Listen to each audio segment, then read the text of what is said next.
Okay, I'm going to start by restating the Markov property that we started with, ended with last time, and pretty much all the discussion today will be on properties of Markov chains and Markov processes. The terms are a little bit interchangeable when talking about discrete time processes, discrete space processes, but I'll just kind of ignore the difference for now.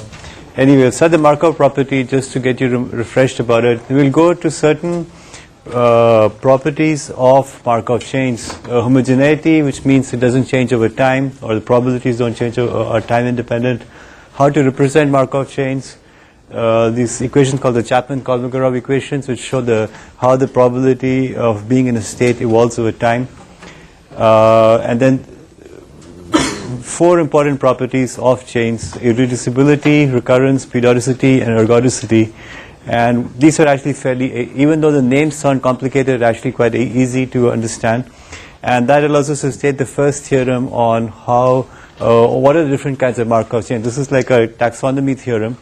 And then that allows us to compute what are called stationary probabilities, and then we'll get into the second theorem. And if I have time, I'll look into the mean residence time in a particular state. So to begin with, you have to realize what a Markov chain is, or a stochastic process is. It's just this, what we started out last time. You have a guy standing on a staircase who's kind of moving up and down, and what we're telling you are the rules by which the person can go up and down the staircase. What this translates to in a stochastic process is that we have a certain number of states. We can draw these as circles like this, and we have certain rules that tell you how you transition from which state to which state, and what is the probability of transitioning, staying in the same state or going to the other state, and so on. And when we talk about a stochastic process making a transition, what we're really saying is this, that we have some notion of time which will be discrete or continuous, and that the trajectory of this in terms of which state you're at which point in time is known until a certain point in time. And what you're computing really is which of these potential future next steps is that process taking. In other words, if you know the value of xi, which is the value assumed by the random variable xi at some at the ith point in time, is, let's say it's equal to 5, that means over here we're at 5, then we have some distribution of the future value of xi plus 1. Okay, we have some distribution over the set of possible states of xi plus 1. One of these is going to be assumed. One of these is going to be taken. And so what we say, when we say we move from state here to state here, what we're really saying is that the value of xi, let's say this was 5, so xi equals 5. So the xi is this state. And what we're doing is we're saying, okay, the distribution of possible future states, let's say the state 6 and state 7, and we have some probability of staying in 5, going to 6, or going to 7. These are just the distributions of xi plus 1, 5, 6, and 7 over here, and we are essentially computing or determining the value assumed by the random variable xi plus 1 based on the probability distribution conditional on being xi equals 5. So conditional on being in this state, what are the future states possible? Okay, and that sort of is really what's being represented over here. When I go over representation in a little bit, it'll become a little bit more clear. I'm just kind of reviewing what we discussed in the last lecture. So before I move on, I want to make sure everybody understands what's going on here. So any questions about this at all? Okay.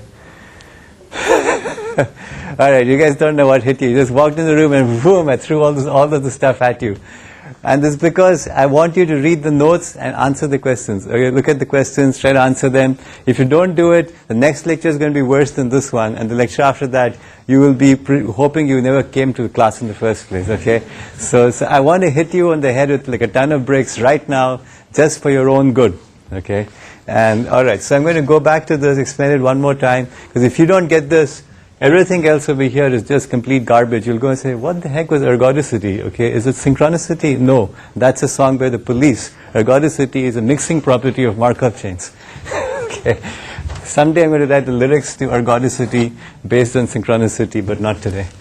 Okay, so to come back to this, The example was, we have a person on a staircase and we are kind of going from stair to stair. And that is a concrete representation that you have in your mind.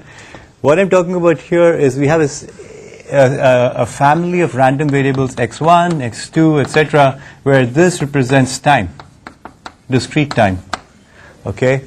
What I'm also talked about, what we talked about last time was that we have a sample path, a trajectory, which is at the time I, we know what previous values happened because we know where everybody went. What we're going to do now is, based on the current value of the random variable, we're going to predict what the next one is going to be, and that prediction is based on a rule, and that rule is, what the description of the stochastic process is. It says if the value of xi is 5, then xi plus 1 is going to be something. All right? And so that's basically what's going on. So the moving from state to state is nothing more than choosing a particular next value of the random variable for the next time step. So xi, what is xi plus 1? Okay? Hopefully this is a little bit clearer. All right. Anybody want me to repeat this again one more time, or I can move on?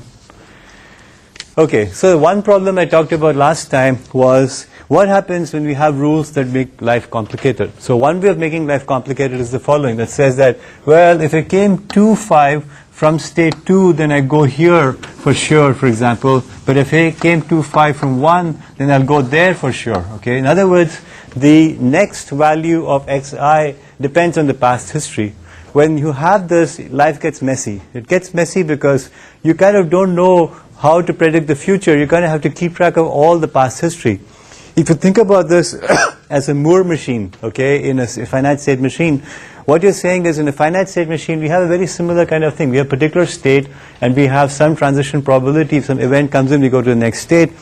In a Moore machine, we have this nice property that when you have a particular state, you go to the next state based on some input. We don't need to keep track of a stack of previous states. Okay, if you keep track of a stack of previous states, what you really end up doing is, in effect, is to have a very large, exponentially large number of states where you have to kind of break up all the past histories and spread it out. You need a place to sit. There's a chair here. Okay, I somehow need to find more space. Okay.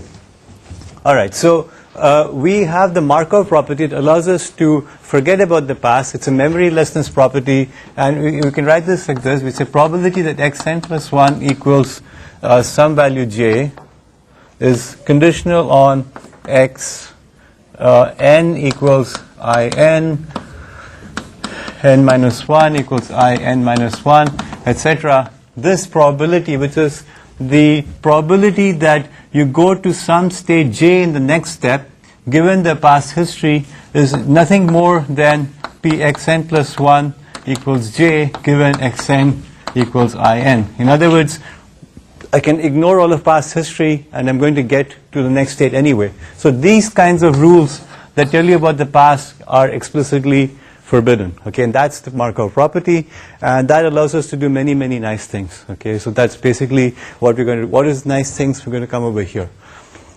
Generally speaking, if a process, stochastic process, is not Markov, we're going to try very hard to make it Markov. Okay, there are some tricks you can use, which I won't get into, which can convert non-Markov chains into Markov chains, and there's something called embedded Markov chains and so on. I'm not going to go there. But from now on, you're going to assume that the Markov property holds. We're going to always assume that we can ignore past history. Okay, so this is just a quick revision of the Markov property. Now let me go into homogeneity. The easiest way to understand homogeneity is to look at an example of a non-homogeneous Markov chain. So let's say we have the same staircase like this, and we have somebody in stair number 5. And I'm going to tell the following rule, okay? It says this: if you come, or maybe it's not, if you are at stair 5 at time 20 x21 equals, maybe I should say this, px21 equals 6 equals 1. And if you are at stair 5 at time 21, p x22 equals 6, x22 equals 4 equals 1. Okay, so what am I saying? Okay, so this is equivalent to x20 equals 5. Again, this is x21 equals 5. Okay. If we have the random variable x20, take the value 5, okay, because the trajectory says that at value time step 20 or 5, okay, that's fine. That gives me the value here. And then the first rule says that if you're that means you're at time, the meaning of this x20 equals 5 is you're at stair 5 at time 20. And it's saying if it's time 20, you're going to go to step 6 for sure. Okay, p x21 equals 6 equals 1. Okay, for sure you're going to. However, if you get there at 21, you're going to go to 4. Okay, first question is this Markov? Okay, anybody want to? It's not. Okay, you're shaking your head. Why is it not Markov? Just depending on the time it is taking different decisions. But we're saying it is not Markov because the decisions are time dependent. Okay, okay. What is the Markov property? I just went over it. What is the Markov property?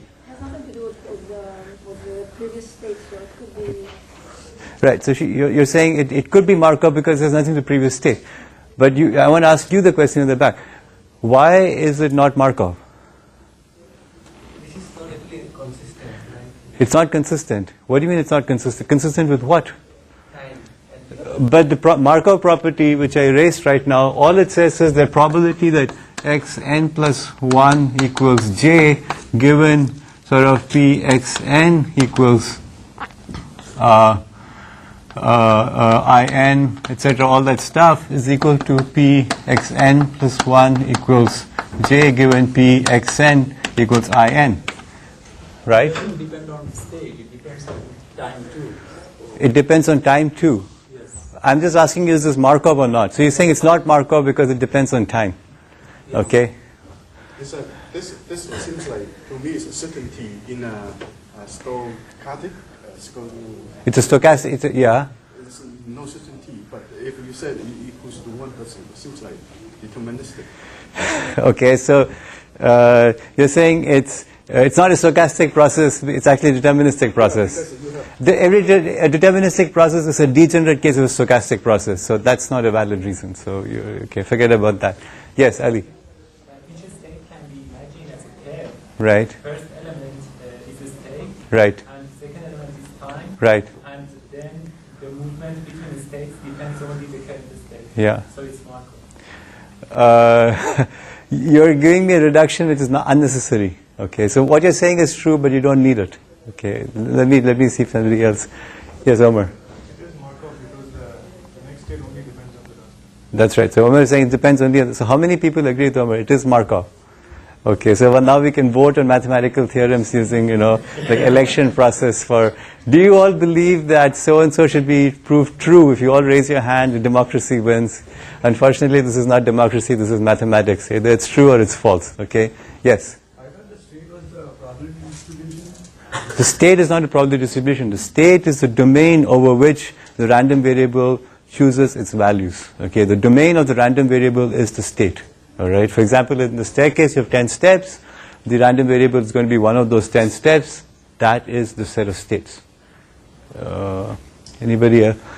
Okay, so so this is Markov. And the reason that it's Markov, and this is where people can get quite confused. That's why I kind of ask you is because we know if you're at stair 5 at this time, we know what the next step is. We never said in the Markov property that it's time independent. We just said that all I need to know is where you are. Okay, the past history can be forgotten. In fact, past history is forgotten over here. And these rules do not violate that. The rules are simply saying, if you look at the time which is given to you, and you look at where x20 is, I can tell you where x21 is. I can give you either a certainty, or I could have made it more complicated and said, this is 0.5, and p, x21 equals 7 equals 0.5, for example. That would be a distribution over two states, and that would be stochastic. It wouldn't be deterministic, but it would be equally Markov. All right. The thing is, the random variable x21 depends on the past only on the basis of the random variable x20. It turns out that if x21 equals 5, then x22 changes. So the fact that you got here at some particular time doesn't really matter. Okay, all of the past history can be compressed into just what is the current state. Okay, and that is the Markov property. Okay, so if you think this is not Markov, you really don't understand what Markov property is. That's why I want to make sure you get it. Okay. All right, I'm going to sort of stop again and say, okay, does everybody understand why these are Markov here? Anybody have any questions? By the way, you should realize there are no dumb questions, there are only dumb answers, okay? I'm 100% responsible for dumb answers, okay? So you can only ask smart questions against dumb answers. Yes? On that note, Keshav, isn't time sort of a history in itself? Like time is not history. History means trajectory of previous states. Okay, so basically over here, xn equals in, xn minus 1 equals in minus 1, etc. That is your history. Okay, the time is not history, right? It just says, okay, the time now is this. Everybody knows time. There's no history per se. you know your current time because you remember what your previous time was, and tick is one addition to your previous time. Remember, there is no you here. There is no person. There's nothing going on. I'm just telling you that there's a stochastic process with I want to determine the value of, or the distribution of the random variable x21. I'm saying that if I know the time, which is given to me, okay, because x21, it's already there. 21 means time is 21, right? So I don't have to look anywhere for it. I just need to know the value of x20, the current state, to determine the distribution of x21. In this case, it's 0.5 of being in state 6 and 0.5 of being in state 7. Okay. Does that make sense? Okay. Somebody else had a question? Okay. It's very important to understand this. Okay. It's very important to understand this because it's quite easy to get confused, because we have this, not just one random variable, we have a whole family of random variables. And not only are they random variables, these are random variables that are kind of acquiring their value step by step. At each time step, one more random variable becomes deterministic. Okay, that means you're adding history step by step. And all I'm saying is that over here, when I'm at this point, I can forget all the past history. All this has disappeared. I don't know anything about it. All I know is that here I am, x, in this case x20 equals 5, and I know it's time 20. I can forget about the infinite past, and I know the distribution. I don't know the deterministic value. I know the distribution of x21, which is why I have p xn plus 1 equals j. I'm not saying you what xn plus 1 is. I only am telling you this is the distribution of xn plus 1, and then from that distribution, some actual value will be selected, okay, in accordance with that distribution. In accordance with the distribution. Okay, so but that, that's why I did probability first, so you guys know what a meaning is of in accordance with the distribution. Okay. Any other questions? I don't want to move past this point until everybody in this class is 100% confident of knowing a Markov process and recognizing it, okay, when they see it. Okay, so everybody got it here? All right. So to repeat, we have a family of random variables indexed by time, and at one time step we are sort of telling you the distribution over here of the random variable for the next time step, and the Markov property says forget the past, we're just going to look at where you are, and in sort of more concrete terms, if I know that the person is at time state 5, I know the next distribution in a non-homogeneous Markov chain. In a non-homogeneous Markov chain, I need to know both the time and I need to know the step. Okay, so here what happens is, if I don't know the current time, I can't tell you the distribution. Okay, this is called non-homogeneity, but yet it's Markov. In a homogeneous Markov chain, I don't even need to know the time. Okay, in non-homogeneity, I can tell you the transition probability is represented as small p ij t. Okay, let me make sure I use the right terminology over here. P I j. Am I using small t? I can't remember the subscript or parenthesis. Right, anyway, so this is the transition probability of going from state I to state j at time t, and this is a non-homogeneous. In a homogeneous case, we simply have Pij. In other words, we don't care about time. Okay, so if I were to rephrase this question and say, is this Markov chain homogeneous? The answer is no, it's not homogeneous. Why? Because if you're at stair 5 at time 20, it's different from being at stair 5 at time 21. In a homogeneous Markov chain, you're always going to be taking the same the probabilities of the next values are always the same independent of time. Okay, and as I said, you got to be careful to distinguish between non-homogeneity and non-Markov. Okay, and this is a fairly common confusion that people have. Okay, any questions about this?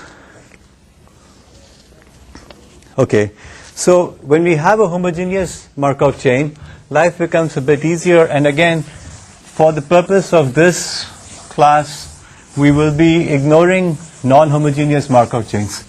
Okay, and generally speaking, non-homogeneous Markov chains aren't that interesting anyway, okay, because it gets too complicated, the whole process is very messy. We don't know what's going to happen.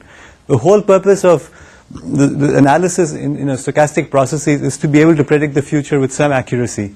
And if it gets very messy and complicated, we don't want to do it. So we're going to restrict the problem, make it easier and easier and easier. So we started out with the space of all possible stochastic processes. Now we're focusing on sort of discrete space, discrete time, Markov, so we don't need to worry about history, and now homogeneous, so we need to not even worry about time. Okay, we sort of time independent thing.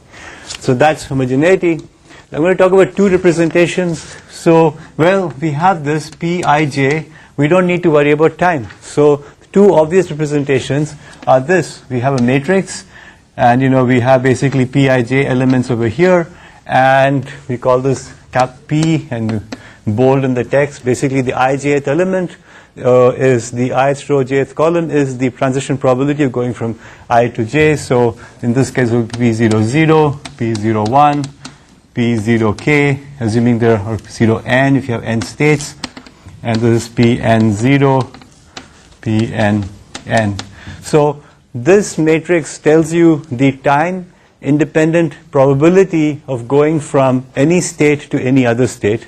And of course, there's the equivalent representation which looks like this. I have state 0, or let me just call it state I, I have state j, and then I draw an arc from I to j, and on it I write down Pij, and these are equivalent.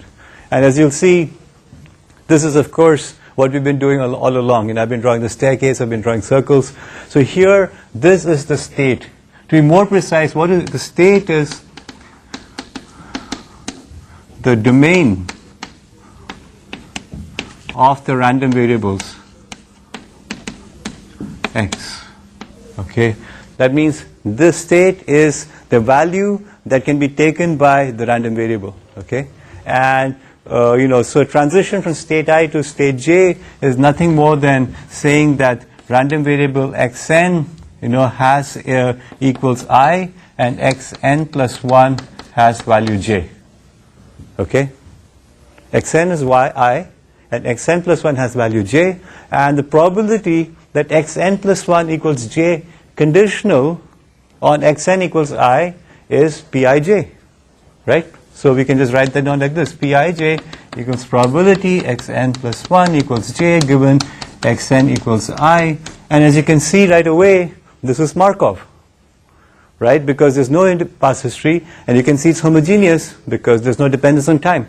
Whereas in the non-homogeneous case, we'll just say Pijt equals x is equals probability xn plus 1. Sorry, I should be careful. Pijt probability plus 1 equals j conditional on xt equals I. Okay, and this is at that time only, Pijt. Okay, whereas here we have, for all n actually, we're getting this, whereas there it's dependent only at that particular time. So in other words, if we were to represent a non-homogeneous Markov chain using these two things, we would have this kind of straight transition diagram per time step. We would need this matrix per time step. We would need PT, but in a homogeneous case, we just have P. Okay? So one nice thing we get from the matrix P, and this will leave us an exercise for you to prove, is that P squared, which is just the matrix product of P with P, it will tell you the probability of going from a state to 2 states ahead. So P square is nothing more than, it gives you the probability of xn plus 2 equals j given P x, sorry, given xn equals I, okay?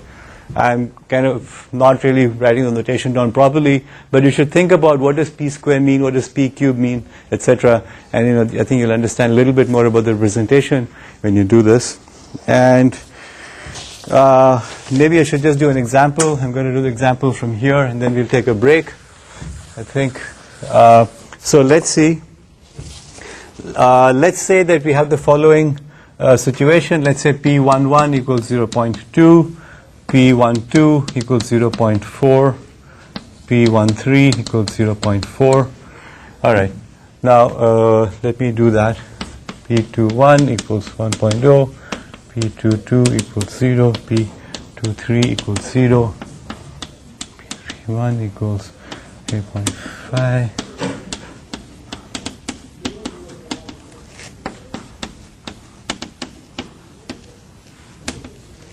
Okay, so I've written down 9 transition probabilities, and these are time-independent state transition probabilities. You'll notice right away that the columns sum up to 1. Okay, now why is that? Somebody wanna? Yes. Okay, or anybody? Okay. You have to go to another state. That's right. So you got to go somewhere, you know, or rather I should say, again, the random variable xn plus 1 has to take on some value in the domain. Right, either 0, 1, or 2, or in this case 1, 2, or 3. So we know that the probability that the random variable acquires something, that means the trajectory extends forward is guaranteed, and so that always sums up to 1. The rows may not sum up to 1. Like this one, of course, is like 1.7, so it doesn't make sense. What is the matrix representation? Well, it's absolutely trivial. It's just writing it down like this: 0.4, 0.4. Sorry, and because. Well, I wrote the matrix the wrong way, right? It's really rows sum up to 1 in the matrix, the columns in this one, so don't get confused, despite my best efforts. And 0.5, 0.25. This is 1, 1, 1, 2, 1, 3, so that's why I'm writing it in that form. So this is P. And if we were to draw it, well, I only have 3 states, 1, 2, and 3. And then the transition probabilities. 0.2, 0.4, 0.4. So the sum of all the probabilities of leaving state 1 is 1. That's what these arcs add up to. And this is 1, this is 0, and this is 0. It means when you go to state 2, you always go to state 1 afterwards. And 3 has a self loop at 0.25. At 0.25 it goes here, and it goes here with 0.5. And so this representation, or the matrix representation, are in fact complete representation of a homogeneous Markov chain. Okay? All right. Any questions about this? Yes? Since this data diagram is very similar to the non-deterministic finite automata, so yes. is there any relationship between NFA and this Markov chain? So the question is, are non-deterministic finite state automata related to Markov chains?